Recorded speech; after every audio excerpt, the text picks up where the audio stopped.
মাননীয় স্পিকার, আমাদের সরকার দলীয় জোটের একজন বন্ধু উনি অনেক কথা বললেন, অন্তর্বর্তী সরকারের দায়টা দিলেন। তো ওনারা এখন সরকারের পার্ট, প্রতিমন্ত্রী হয়েছেন, ওনাদের আন্দোলনের ফসল। তো জুলাই নিয়ে যতটুকু কাজ মাননীয় স্পিকার অন্তর্বর্তী সরকারই এখন পর্যন্ত করেছে, সেটাই আমরা এখন পর্যন্ত আছে, কিন্তু এটা পর্যাপ্ত আমরা এটাও বলি না। কিন্তু এই সরকার এর থেকে বেশি করে তারপরে কথা বলুক যে তারা জুলাই গণঅভ্যুত্থান নিয়ে কাজ করছে। বাজেটে ভাতা দেওয়া হয়েছে, এটা অন্তর্বর্তী সরকারের সময় সিদ্ধান্ত নেওয়া, তারা এবার এটা কন্টিনিউ করেছে, যেন তাদেরকে ধন্যবাদ দিচ্ছি। জাদুঘর, সেটাও অন্তর্বর্তী সরকারের সময় উদ্যোগ নেওয়া, ট্রাইব্যুনাল বলেন, সবকিছুই। তো আমরা আশা করব এটাও পর্যাপ্ত না, ওনারা পর্যাপ্ত উদ্যোগ নেবেন, সেটা আমরা আশা করছি। মাননীয় স্পিকার, আমরা দল হিসেবে আওয়ামী লীগের বিচার চাই। ট্রাইব্যুনালে দল হিসেবে আওয়ামী লীগের বিচার করা হবে, যেই দল ইতিহাসে দুইবার সুযোগ পেয়ে এদেশের গণহত্যা করেছে, এদেশে গণতন্ত্রকে হত্যা করেছে এবং এদেশের সকল প্রতিষ্ঠান ধ্বংস করেছে, লুটপাট করেছে। আমরা বাকশালের কথা জানি, ইতিহাস থেকে পড়েছি, এবং জুলাই গণঅভ্যুত্থান সহ গত 16 বছর আমরা সচক্ষে দেখেছি। এবং জুলাই গণঅভ্যুত্থানের যে হত্যাকাণ্ডের সাথে জড়িত, তার বিচার দল হিসেবে আওয়ামী লীগকে করতে হবে। শেখ হাসিনার মামলার রায় হয়েছে, আমি নিজেও একজন সাক্ষী, জানি না সরকার দলের বন্ধু কেউ সাক্ষী আছেন কিনা। সেই মামলার রায় কার্যকর করার জন্য দ্রুত সময়ের মধ্যে দিল্লির সাথে মাননীয় স্পিকার। ধন্যবাদ। আমরা দুঃখজনকভাবে লক্ষ্য করেছি এবং এটি স্পষ্টতই সত্য যে আমাদের অনেক আহত এবং পঙ্গু আমাদের যোদ্ধারা, আমাদের ভাই বোনেরা শুধুমাত্র সঠিক চিকিৎসা না পাওয়ার কারণে তারা সুস্থ হয়ে উঠতে পারে। এর দায় অন্তর্বর্তী সরকারের সময়ে যারা স্বাস্থ্য মন্ত্রণালয়ের চিকিৎসার দায়িত্বে ছিলেন তাদেরকে নিতে হবে। আজকে আমাদের অনেক তরুণ বন্ধুরা বিপ্লবী কথাবার্তা বলেন, অথচ দীর্ঘ 18 মাস তারা কিন্তু সরকারের একেবারে অবিচ্ছেদ্য অংশ ছিল, পার্ট ছিল। এই বিচার কিংবা এই আহতদের ক্ষতিপূরণ, তাদের কল্যাণের জন্য তারা সঠিক পরিকল্পনা নেয়নি, এটা অত্যন্ত দুঃখজনক। এমনকি আমরা দেখেছি এই জুলাই গণঅভ্যুত্থান আহতদের তালিকা নিয়েও একটি নয়-ছয় করা হয়েছে। কাজী মুক্তিযোদ্ধা মন্ত্রী, যিনি এই জুলাই অধিদপ্তরের দায়িত্ব আছেন, আমি অনুরোধ করব শুধুমাত্র এই 36 দিনের আন্দোলন নয়, গত এই 17 বছরের আন্দোলন সংগ্রামে আহত পঙ্গুত্ব বরণকারী প্রত্যেকটি ব্যক্তিকে রাষ্ট্রের পক্ষ থেকে তালিকা করে ক্ষতিপূরণ দিতে হবে।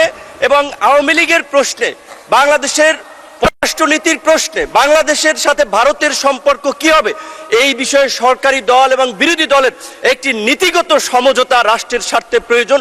এই আহ্বান রেখে আমি আমার বক্তব্য শেষ করছি। আল্লাহ হাফেজ। ধন্যবাদ মাননীয় প্রতিমন্ত্রী। বক্তব্য রাখবেন মাননীয় বিরোধী দলীয় চিফ হুইপ জনাব মোহাম্মদ নাহিদ ইসলাম। আপনার সময় 7 মিনিট। ধন্যবাদ আপনাকে। বিসমিল্লাহির রহমানির রহিম। মাননীয় স্পিকার, আপনাকে ধন্যবাদ। জুলাই গণঅভ্যুত্থান এবং তৎকালীন গণহত্যার বিচার সংশ্লিষ্ট আলোচনা সুযোগ করে দেওয়ার জন্য মাননীয় স্পিকার এবং জাতীয় সংসদের সকল সদস্যদেরকে ধন্যবাদ জানাচ্ছি। জুলাই গণঅভ্যুত্থানের 2 বছর আমরা পার করতে যাচ্ছি, এটা জুলাই মাস চলমান। আমি জুলাই গণঅভ্যুত্থানের সকল শহীদ এবং আহত ভাই বোনদেরকে শ্রদ্ধার সাথে স্মরণ করছি এবং স্মরণ করছি জুলাই গণঅভ্যুত্থানে ছাত্র, তরুণ সহ সকল পেশাজীবী মানুষ যারা অংশ নিয়েছেন, দেশে বিদেশে, রাজনৈতিক অরাজনৈতিক যারাই সেখানে ভূমিকা রেখেছেন, ত্যাগ স্বীকার করেছেন, তাদের সবাইকেই আজকের এই দিনে আমি স্মরণ করছি। আজকে মাননীয় স্পিকার 14 জুলাই, আজকের দিনটিও একটি ঐতিহাসিক দিন। এই 14 জুলাই 2024 সালে বৈষম্যবিরোধী ছাত্র আন্দোলনের নেতৃত্বে সেই সময়ের রাষ্ট্রপতি এবং দুঃখজনকভাবে এখনকারও যিনি রাষ্ট্রপতি, তার কাছে আমরা একটা স্মারকলিপি দিয়ে এসেছিলাম। সেটা ছিল সেই দিনের কর্মসূচি 14 জুলাইয়ের। এবং আমরা দেখলাম যে 14 জুলাই রাতেই তৎকালীন ফ্যাসিস্ট শেখ হাসিনা, তৎকালীন অবৈধ প্রধানমন্ত্রী, তিনি চীন সফর থেকে দেশে এসেই এই আন্দোলনরত শিক্ষার্থীদের নিয়ে একটা কটূক্তি করেন, তাদেরকে রাজাকারের নাতিপুতি বলে আখ্যা দেন। এবং সেই রাজাকারের বিরুদ্ধে, সেই আখ্যার বিরুদ্ধেই শিক্ষার্থীরা, বিশেষত নারী শিক্ষার্থীরা ঢাকা বিশ্ববিদ্যালয়ের রোকেয়া হল সহ সারা বাংলাদেশের সকল ক্যাম্পাস থেকে ছাত্রছাত্রীরা বের হয়ে তুমি কে আমি কে রাজাকার রাজাকার কে বলেছে স্বৈরাচার স্বৈরাচার স্লোগানে মুখরিত করেছিল বাংলাদেশ। সেদিন থেকেই জুলাই গণ অভ্যুত্থান একটা রাজনৈতিক চরিত্র লাভ করে এবং আমরা পরবর্তী ঘটনাসমূহ সবকিছু জানি। তো অন্তর্বর্তী সরকারের সময় এই দিনকে জুলাই উইমেন্স ডে হিসেবে পালন করা হয়েছিল। এই সরকার চাইলে এই দিনটা আজকে স্মরণ করতে পারতেন, পালন করতে পারতেন, কারণ জুলাই গণ অভ্যুত্থানের নারীদেরকে আমাদের স্বীকৃতি দিতে হবে, স্মরণ করে যেতে হবে। তাদের আত্মত্যাগ কোনোভাবে আমরা ভুলতে পারবো না। ফলে এখনো সময় আছে সরকার চাইলে নারীদের নিয়ে এরকম, আমি জানি না তারা অলরেডি এরকম পরিকল্পনায় আছে কিনা। যেহেতু আজকে মূলত বিচার নিয়ে আমাদের প্রধান ফোকাস, বিচার নিয়ে অলরেডি কথা বলেছেন আক্তার হোসেন, আইনি জায়গা থেকে কথা বলেছেন। তো জুলাই গণ অভ্যুত্থান নিয়ে আমরা দেখছি মাননীয় স্পিকার এখনো ষড়যন্ত্র, জুলাই গণ অভ্যুত্থানের ব্যাখ্যা, মুক্তিযুদ্ধের সাথে তুলনা, কে ছোট কে বড়, ষড়যন্ত্র, নানান ব্যাখ্যা আসতেছে।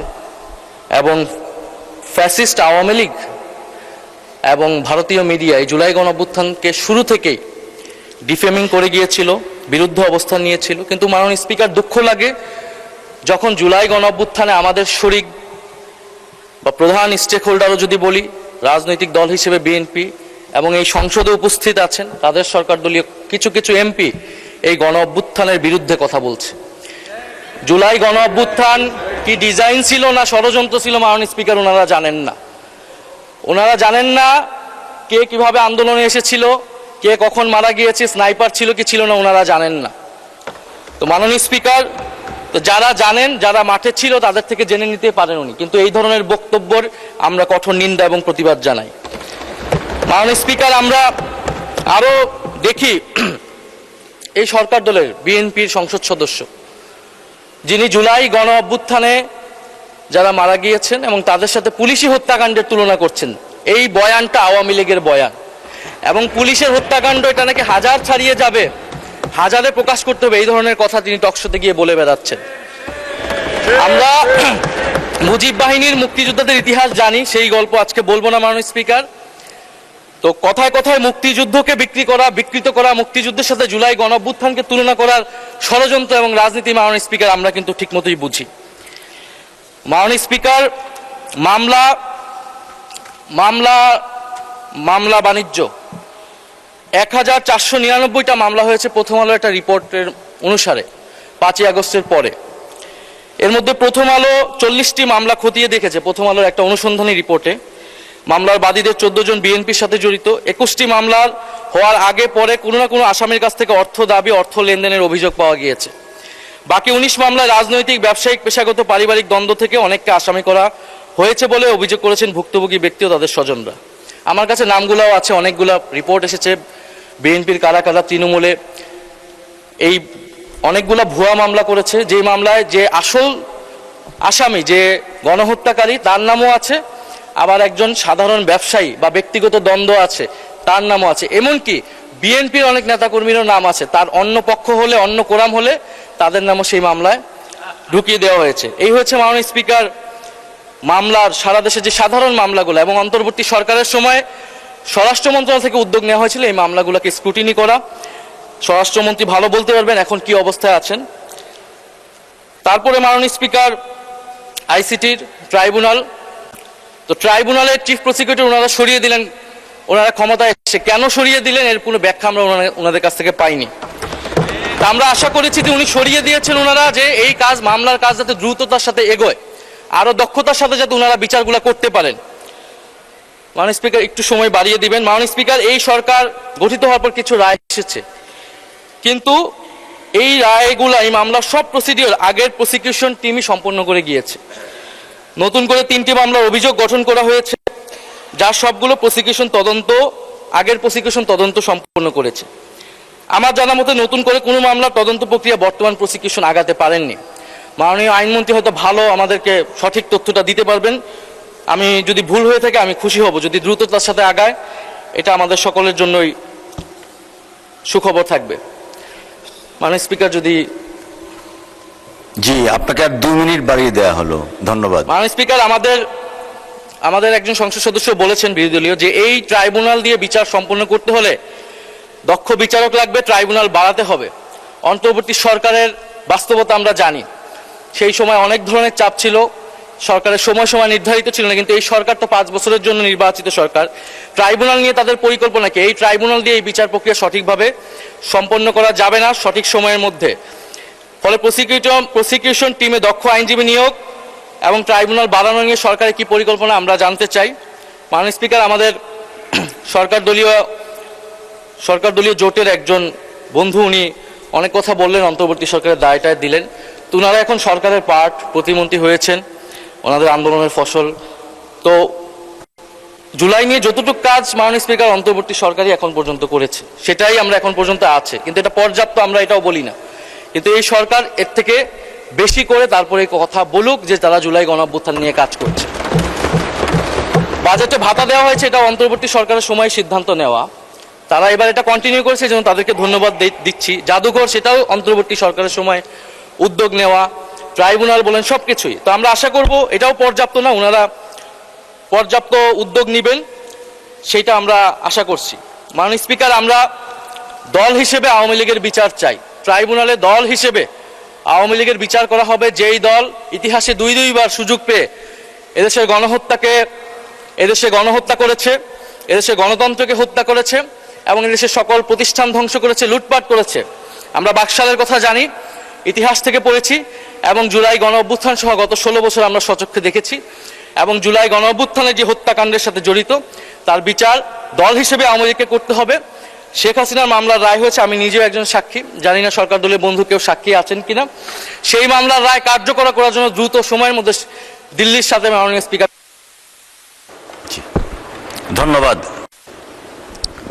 ধন্যবাদ মাননীয় সদস্য। বক্তব্য রাখবেন মাননীয় প্রতিমন্ত্রী, পটুয়াখালী 3 আসন থেকে নির্বাচিত মাননীয় সদস্য জনাব মোহাম্মদ নুরুল হক। আপনার সময় 5 মিনিট। ধন্যবাদ। বিসমিল্লাহির রহমানির রহিম। মাননীয় স্পিকার, আপনাকে ধন্যবাদ।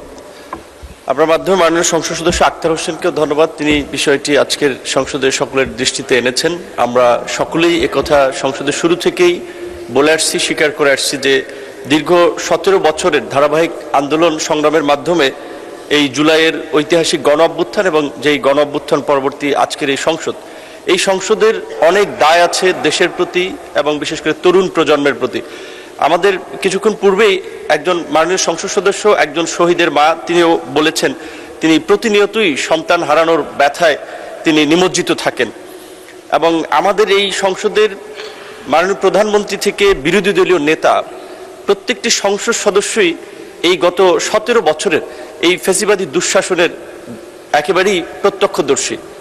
আমরা জানি যে 111-এর সেই বিতর্কিত সরকারের নীল নকশায়, এবং এটা স্পষ্টতই আজকে বলতে হবে যে এটা আমাদের প্রতিবেশী রাষ্ট্রের একটি ষড়যন্ত্রে আমরা দেখেছি, বাংলাদেশের গণতন্ত্রকে ধ্বংস করে একটি ফ্যাসিবাদী রাষ্ট্রে পরিণত করার জন্য কিভাবে সেই বিতর্কিত একটি নির্বাচন করেছিল, যে নির্বাচনের মধ্য দিয়ে আওয়ামী লীগ ক্ষমতায় এসে পর্যায়ক্রমে বাংলাদেশের স্বাধীনতা সার্বভৌমত্বের প্রতীক সেনাবাহিনীকে পঙ্গু করার জন্য প্রথমেই পিলখানা বিদ্রোহের নামে মেধাবী সেনা অফিসারদেরকে হত্যা করা হয়। আপনি দেখেন যে বাংলাদেশের ঐতিহাসিক যতগুলো পরিবর্তন আছে, 71-এর মুক্তিযুদ্ধ থেকে শুরু করে 90-এর স্বৈরাচার বিরোধী আন্দোলনে কিংবা সর্বশেষ জুলাই গণ অভ্যুত্থানেও সেনাবাহিনী যখন একটা প্রো পিপল পজিশন নিয়েছে, তখন এদেশের জনগণের জয় হয়েছে। সেই সেনাবাহিনীকে পঙ্গু করার জন্য পিলখানার হত্যাকাণ্ড থেকে শুরু করে সেই সময়ের এই দেশের ইসলাম প্রিয় আলেম ওলামাদেরকেও একটা নির্মম নিষ্ঠুরতার মধ্যে দিয়ে শাপলা চত্বরে কি বর্বরোচিত হত্যাকাণ্ড ঘটানো হয়েছিল আমরা জানি। এমনকি এদেশের জাতীয়তাবাদী শক্তির প্রতীক একজন গৃহবধূ থেকে এই দেশের মানুষের, এই জাতির প্রয়োজনে রাজনীতির মঞ্চে এসেছিলেন, বাংলাদেশের মানুষকে নেতৃত্ব দিয়েছেন, বাংলাদেশকে বিশ্ব দরবারে তুলে ধরেছিলেন বেগম খালেদা জিয়ার, তার স্বামীর স্মৃতি বিজড়িত আমরা দেখেছি, তার সন্তানদের স্মৃতি বিজড়িত পারিবারিক সেই বাড়ি থেকে কি নির্মম নিষ্ঠুর পৈশাচিকভাবে তাকে আপনার সেখান থেকে সরিয়ে দিয়েছিল। এবং সেটি নিয়ে আপনার উল্লাস করে বলেছিল যে আমি সেদিনই সিদ্ধান্ত নিয়েছিলাম, যেদিন আমাকে ক্যান্টনমেন্টে ঢুকতে দেয় নাই, আমি ওই বাড়ি থেকে তাকে বের করব। এমনকি আজকের মাননীয় প্রধানমন্ত্রী তিনি কিছুদিন আগেই একটি আলাপচারিতা বলেছেন যে তার মেরুদণ্ডের একটি হাড় বাঁকাভাবে জোড়া লেগেছে, কিন্তু তিনি প্রতিশোধ নিতে চান না। সেম ঘটনা আমাদের অনেকের আছে। মাননীয় প্রধানমন্ত্রী উদারভাবে দেশ চালাচ্ছেন, সংসদে সরকারি দল বিরোধী দল অত্যন্ত কনস্ট্রাকটিভ ডিবেটের মধ্যে দিয়ে বাংলাদেশকে এগিয়ে নিচ্ছেন। আমি একজন সংসদ সদস্য হিসেবে আমিও আজকে মাননীয় প্রধানমন্ত্রী সহ সকলের কাছে বিনীত অনুরোধ করব যে একটি রাজনৈতিক সমঝোতার মধ্যে দিয়ে অবশ্যই এই ফ্যাসিবাদের বিচার নিষ্পত্তির প্রশ্নে আমাদেরকে ঐক্যমত্য হতে হবে এবং বাংলাদেশে ভবিষ্যতে যেন কোনো ফ্যাসিবাদী শক্তি ক্ষমতায় না আসতে পারে, কেউ যেন জনগণের উপরে এই ধরনের গণবিরোধী অবস্থান নিয়ে গুম খুন হত্যাযজ্ঞ না চালাতে পারে। তার জন্য আওয়ামী লীগের একটা দৃষ্টান্তমূলক বিচার রাজনৈতিক দল হিসেবে অবশ্যই করতে হবে এবং এই বিচারে যারা অভিযুক্ত হবে তাদের সম্পত্তি ক্রোক করে, তাদের সম্পত্তি বাজেয়াপ্ত করে ক্ষতিগ্রস্ত পরিবারকে পুনর্বাসন করতে হবে। আমাদের আজকের বিরোধী দলীয় চিফ হুইপ থেকে শুরু করে অনেকে আছেন এখানে যারা ইন্টারিম গভর্নমেন্টের সময়ও দায়িত্বে ছিলেন কয়েকজন।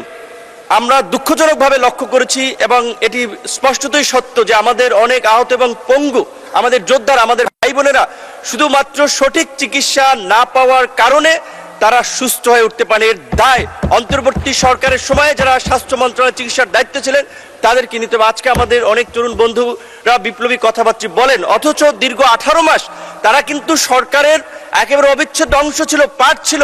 এই বিচার কিংবা এই আহতদের ক্ষতিপূরণ, তাদের কল্যাণের জন্য তারা সঠিক পরিকল্পনা নেয়নি, এটা অত্যন্ত দুঃখজনক। এমনকি আমরা দেখেছি এই জুলাই গণঅভ্যুত্থানে আহতদের তালিকা নিয়েও একটি নয়ছয় করা হয়েছে।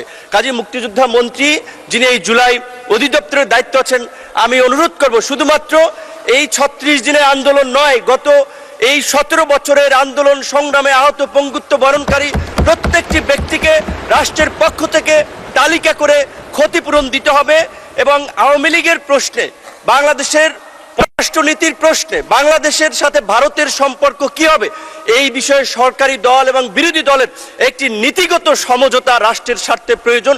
এই আহ্বান রেখে আমি আমার বক্তব্য শেষ করছি। তথাকথিত চেতনার বিকৃত করারা তাকে হত্যা করেছে, এখন ইনসাফ বিক্রিকারীরা ফটিকছড়ির মানুষকে তারা অনেক সুযোগ সুবিধা থেকে বঞ্চিত করতে চাচ্ছে। মাননীয় স্পিকার, গত 4 মাস আমাকে সংসদে আসতে দেয় নাই। আমার ফটিকছড়ির মানুষ অনেক কিছু থেকে অনেক কিছু পায় নাই, যেটা সংসদ সদস্য হিসেবে তাদের পাওয়ার কথা। মাননীয় সদস্য, আপনার আবেগ বুঝতেছি আমরা, আরো 2 মিনিট সময় দিলাম, 2 মিনিট শেষ করেন। মাননীয় স্পিকার, মহান রব্বুল আলামিনের প্রতি আজকে আমি মহান এই সংসদে আসতে পেরে ধন্যবাদ জানাই মাননীয় প্রধানমন্ত্রীকে, যিনি শহীদ রাষ্ট্রপতি জিয়াউর রহমানের সন্তান। আমরা চট্টগ্রামের লোকজন বলে সূর্য সেনের চট্টগ্রাম, প্রীতিলতার চট্টগ্রাম, মনিরুজ্জামান ইসলামের চট্টগ্রাম। আমি আজকে মহান সংসদে বলে আমাদের এই চট্টগ্রাম শহীদ রাষ্ট্রপতি জিয়াউর রহমানের চট্টগ্রাম, এই চট্টগ্রাম থেকে শহীদ রাষ্ট্রপতি জিয়াউর রহমান কালুরঘাট বেতার কেন্দ্রে গিয়া রাজনৈতিক নেতৃত্ব যখন ব্যর্থ হয়েছিল, তখন শহীদ জিয়া স্বাধীনতার ঘোষণা দিয়ে 71 সালে রণাঙ্গনে যুদ্ধে ঝাঁপিয়ে পড়ে এই বাংলাদেশকে স্বাধীন করেছেন। মাননীয় স্পিকার, আরো বলি মাননীয় স্পিকার, চট্টগ্রাম 2 নির্বাচনী এলাকা ফটিকছড়ি শহীদ রাষ্ট্রপতি জিয়াউর রহমানের নির্বাচনী এলাকার মতোই ধরতে গেলে এই ফটিকছড়ি এলাকা দিয়ে রামগড় হয়ে হিন্দুস্তানে সে বারবার গিয়েছিল। 71 সালে এসে বাংলাদেশের মুক্তিযুদ্ধকে ট্রেনিং দিয়ে এই যুদ্ধে 71 সালে দেশ স্বাধীন করেছিল। মাননীয় স্পিকার, সেই জন্য তারই সন্তান তারেক রহমান আজকের সংসদের প্রধানমন্ত্রী। আজকে মাননীয় প্রধানমন্ত্রীকে ধন্যবাদ জানাই, আরো ধন্যবাদ জানাই। গত 4 মাস আমাকে সংসদে আসতে দেয় নাই। আমার ফটিকছড়ির মানুষ অনেক কিছু থেকে অনেক কিছু পায় নাই, যেটা সংসদ সদস্য হিসেবে তাদের পাওয়ার কথা। মাননীয় সদস্য, আপনার আবেগ বুঝতেছি আমরা, আরো 2 মিনিট সময় দিলাম, 2 মিনিট শেষ করেন। মাননীয় স্পিকার, ধন্যবাদ। মাননীয় স্পিকার, যারা ইনসাফের কথা বলে আমার বিরুদ্ধে কোনো ব্যাংকের মামলা ছিল না। আমার বিরুদ্ধে ঋণ খেলাপি বলে আমাকে জাতির কাছে অনেক ছোট করেছে। আমি 2 বার বিজয়ী হয়ে এখানে এসেছি। ফটিকছড়ির মানুষ আমাকে ভোট দিয়ে আমার প্রধানমন্ত্রী তারেক রহমানকে উপহার দিয়েছে আমাকে ফটিকছড়ি কাজ করার জন্য। এবং যারা ইনসাফের কথা বলে, মিথ্যা বলে, সুপ্রিম কোর্টে, হাইকোর্টে প্রতিটি দরজায় আমাকে কোর্টে 3 তারিখ পর্যন্ত ফেব্রুয়ারির আমাকে কোর্টে রেখেছিল। 6 দিন ভোট করেছে, তাদের প্রার্থী আমার কাছ থেকে অর্ধেকের কম ভোট পেয়েছে মাননীয় স্পিকার। এত ভোট পাওয়ার পরও আপনারাই বলে, জাতীয় সংসদে বলে জনগণের ক্ষমতার উৎস। তো আমাকে জনগণ ভোট দিয়ে সংসদে পাঠাইলো, আবার হাইকোর্ট থেকে আমাকে জিতে আসতে হলো মাননীয় স্পিকার। আপনাকে ধন্যবাদ জানাই। আমি বক্তব্য বাড়াবো না, আমি শুধু বলবো আমার ফটিকছড়ির দিকে নজর দেওয়ার জন্য। আমার ফটিকছড়ি অনেক অবহেলিত, এই প্রথম একজন প্রত্যক্ষ ভোটে নির্বাচিত হয়ে সংসদে জামাল উদ্দিন সাহেবের পর আমি এই সংসদে এসেছি। সালাউদ্দিন কাদের সাহেব মাত্র 3 মাস সংসদ সদস্য ছিল, সেই তথাকথিত চেতনার বিকৃতকারীরা তাকে হত্যা করেছে। এখন ইনসাফ বিক্রিকারীরা ফটিকছড়ির মানুষকে তারা অনেক সুযোগ সুবিধা থেকে বঞ্চিত করতে চাচ্ছে মাননীয় স্পিকার। আজকে এই মহান সংসদের মাধ্যমে আমি সকলকে ধন্যবাদ জানাই, কৃতজ্ঞতা প্রকাশ করি। ফটিকছড়ির মানুষকে ধন্যবাদ জানাই, তারা আমাকে ভোট দিয়ে এই মহান সংসদে পাঠানোর জন্য। সকলকে ধন্যবাদ মাননীয় স্পিকার।